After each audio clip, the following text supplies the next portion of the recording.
করেছি, এই ছাত্র সংসদ নির্বাচনের ঘোষণার পরপরই একটি কুচক্রী মহল তাদের কালো থাবা বিস্তার করার জন্য উঠে পড়ে লেগেছে। তাদের কর্তা ব্যক্তিদের প্রথম দিককার নেতৃবৃন্দ বলছে, কিসের জাকসু? জাকসু হবে না। রাজশাহী বিশ্ববিদ্যালয়ে যখন মনোনয়ন পত্র বিতরণ করা হচ্ছে, গায়ের জোরে, আমি জানতে চাই কার জোরে সে ছাত্রদের স্বাভাবিক প্রক্রিয়াকে বাধাগ্রস্ত করে? সে শিক্ষকদের হেনস্থা করে। একটা বিশ্ববিদ্যালয়ের ছাত্র দলের সভাপতি, তার কিভাবে দুঃসাহস হয় সে সেখানে দাঁড়িয়ে ছাত্রদের সামনে, শিক্ষকদের সামনে টেবিল উঁচু করে, টেবিল ভাঙচুর করে, চেয়ার ভাঙচুর করে। এখনো পর্যন্ত বিশ্ববিদ্যালয় প্রশাসন নির্লিপ্ত। টোটাল বিশ্ববিদ্যালয় প্রশাসন এই ছাত্র দলকে ব্যাকআপ দিচ্ছে। প্রত্যেকটি বিশ্ববিদ্যালয়ের প্রশাসন তাদের কথায় চলছে।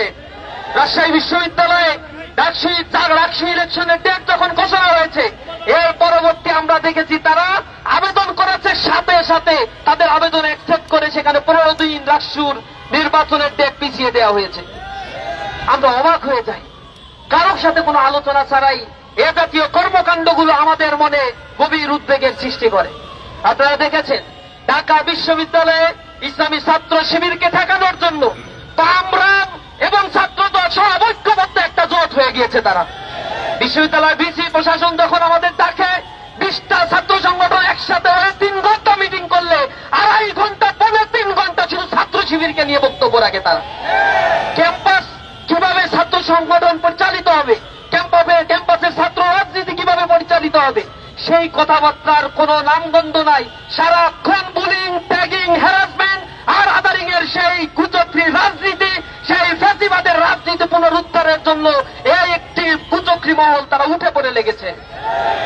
হঠাৎ করে আমরা আবার দেখলাম ঢাকা বিশ্ববিদ্যালয়ের ছাত্র সংসদে ইসলামী ছাত্র শিবিরের জিএস প্রার্থী, তার প্রার্থীরা বৈধতা নিয়ে রিট করা হয়েছে।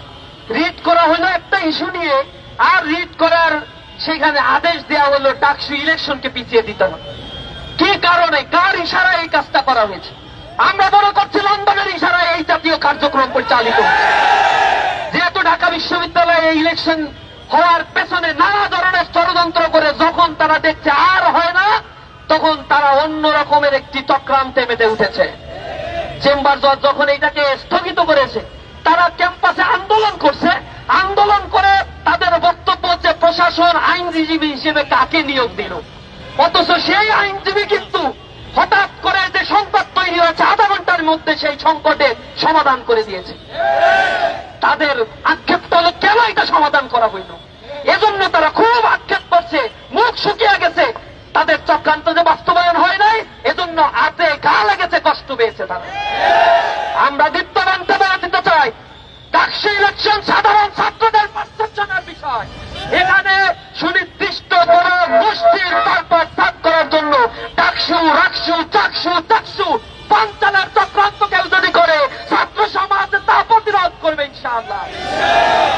ছাত্রীদের শ্লীলতাহানি করা হচ্ছে, হেনস্থা করা হচ্ছে। আমরা অবাক হয়ে যাই।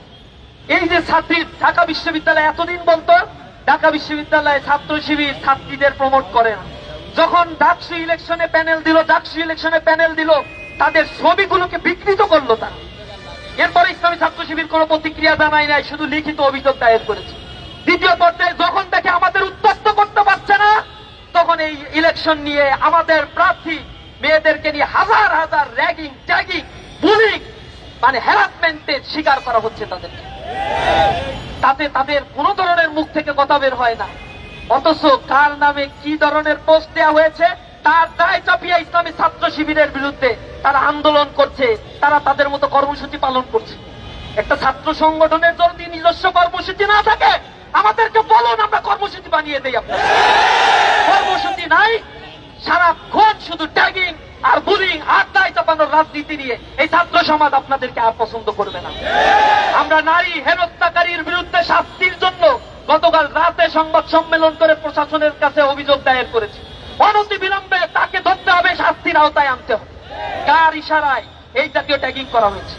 জগন্নাথ বিশ্ববিদ্যালয়ে আমরা তাদের দলের একজন নেতাকে দেখেছি অশ্লীল ভাষায় ইসলামী ছাত্র শিবিরের প্যানেলের মেয়েদেরকে হেনস্থার শিকার করা হচ্ছে।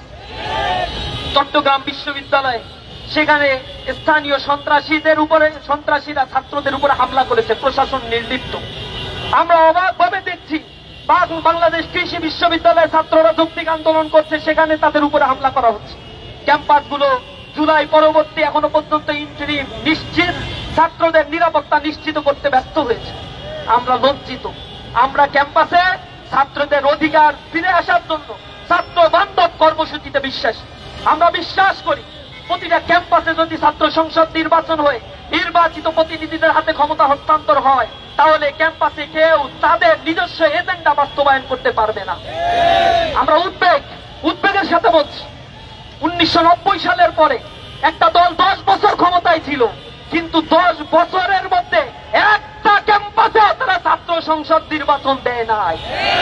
তারা আবার 90-এ ফিরে যেতে চায়। 2002 সালে তারাই ঢাকা বিশ্ববিদ্যালয় শিক্ষার্থীদের উপর কেমন বর্বর আচরণ করেছিল তার সাক্ষী এদেশের মিডিয়াগুলো, তার সাক্ষী এখনো বেঁচে বেড়ায়। ছাত্রীরা তাদের দেখলে পালায়, কথা বলতে চায় না। কেন চায় না? এটা নিজেদের কাছে একটু প্রশ্ন করো। কেমন দানবে পরিণত হয়েছে তোমরা? মাদকের অভয়ারণ্যে পরিণত করেছো। 119টা ঘটনা ঘটেছে যেখানে ছাত্রলীগ ছাত্র দলে পুনর্বাসিত হয়ে এর অপকর্মের সাথে তারা জড়িত হয়েছে।